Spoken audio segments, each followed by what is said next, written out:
Assalamualaikum warahmatullahi wabarakatuh. Oke, pada kesempatan kali ini kita akan membahas tentang materi pemanfaatan komputer di berbagai bidang.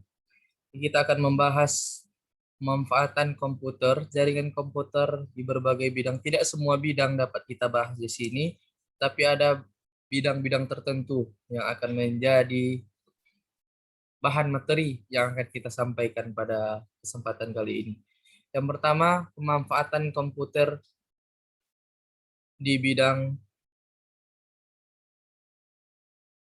hiburan. Yang pertama, hiburan contohnya seperti produksi acara televisi, film, musik, dan lain sebagainya. Sebagaimana yang dapat kita tengok pada saat sekarang ini, banyak orang-orang menggunakan jaringan komputer untuk mendapatkan sebuah hiburan untuk menghilangkan rasa bosan. Dan yang kedua ada publishing, yaitu tentang wartawan. Gunanya digunakan oleh untuk wartawan mendapatkan fakta-fakta melalui internet, menulis dan mengedit berita di lokasi, dan mengirimkan melalui internet. Yang ketiga, menggunakan software untuk mengedit atau membuat gambar dan tabel. Dan yang kedua, pemanfaatan komputer di bidang kedokteran. Apa itu? Yang pertama, Hospital Information System. Menyimpan rekam medis pasien. Jadi semua rekam medis pasien, mulai dari pasien itu kena penyakit apa, apakah dia penyakit ini dan itu, disimpan melalui komputer, jaringan komputer tersebut. Citra klinis dan data asuransi. Seluruh data asuransi orang-orang dalam ke dunia kedokteran itu disimpan melalui komputer, disimpan dengan menggunakan jaringan komputer. Dan yang kedua adalah telemedicine. Komputer digunakan untuk memonitor tanda-tanda vital pasien dan dokter memantau melalui data yang dikirimkan via internet. Jadi ada di suatu sisi dokter hanya menengok keadaan pasiennya melalui jaringan internet.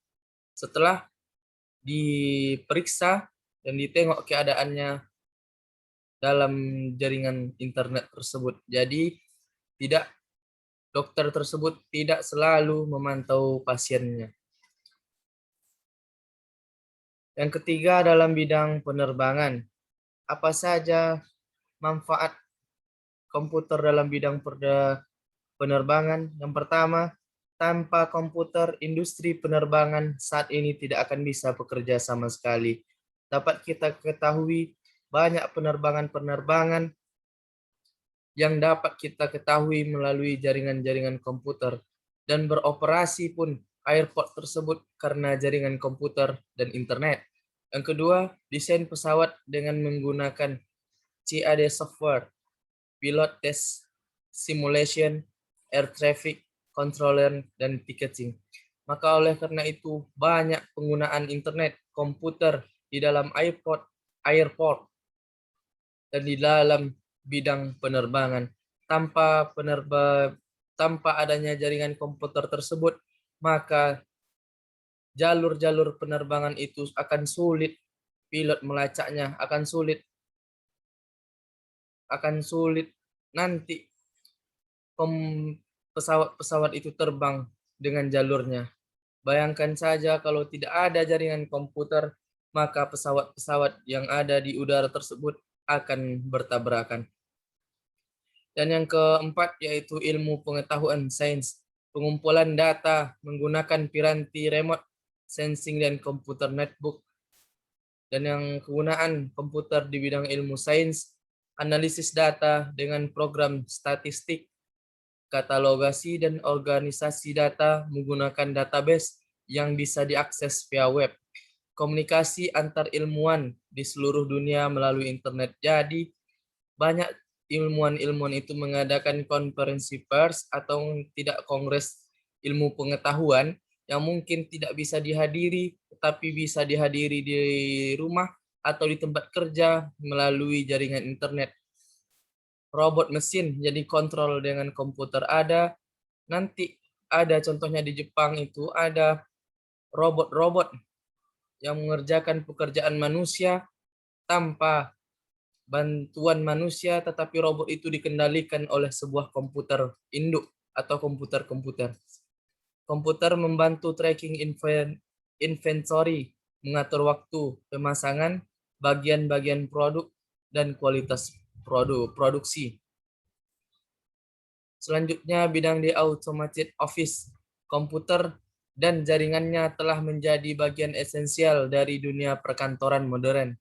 Contohnya saja mesin ketik dan kertas diganti oleh komputer dan soft copy. Bayangkan saja betapa banyak kita tengok kegunaan komputer di dalam perkantoran sekarang. Contohnya kita untuk memfotokopi saja, mengketik saja kita perlu komputer, tidak, dan mesin ketik itu sudah lama ditinggalkan oleh orang.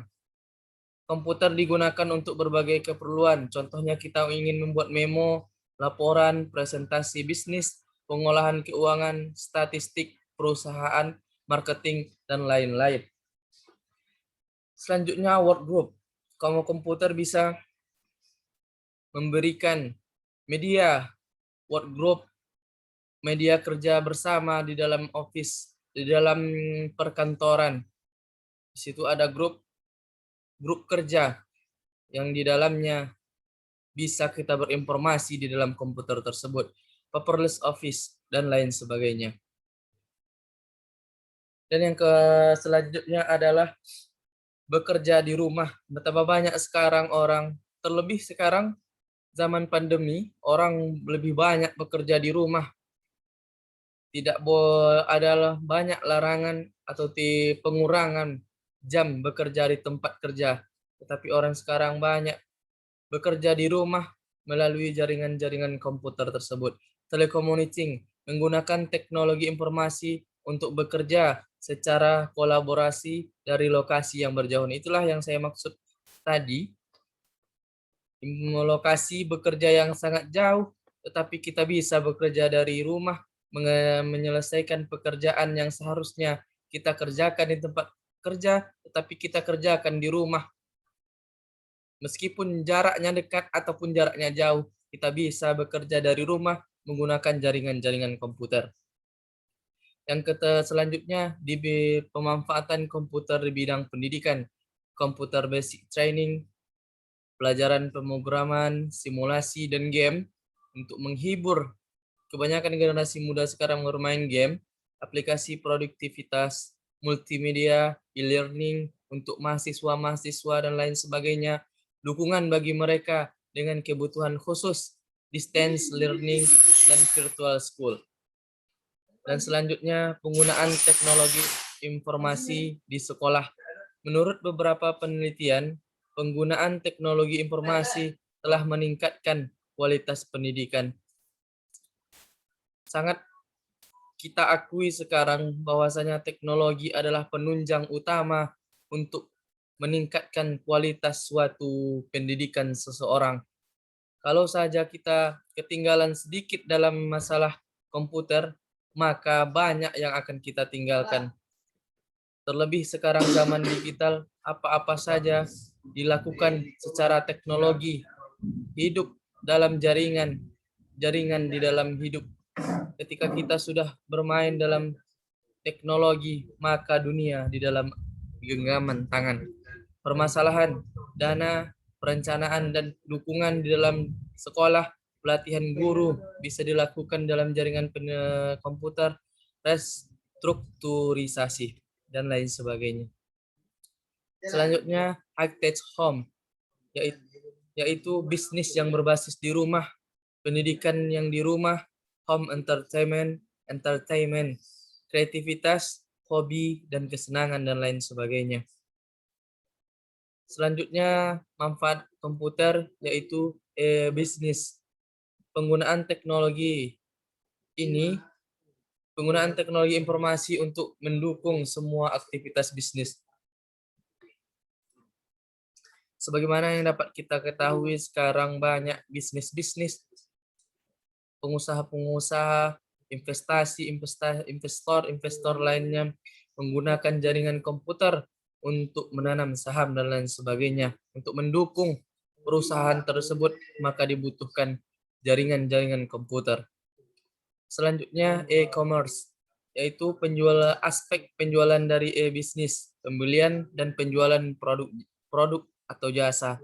Namun istilah ini sering digunakan secara bergantian dengan e-bisnis. Demikian penjelasan yang dapat kami sampaikan.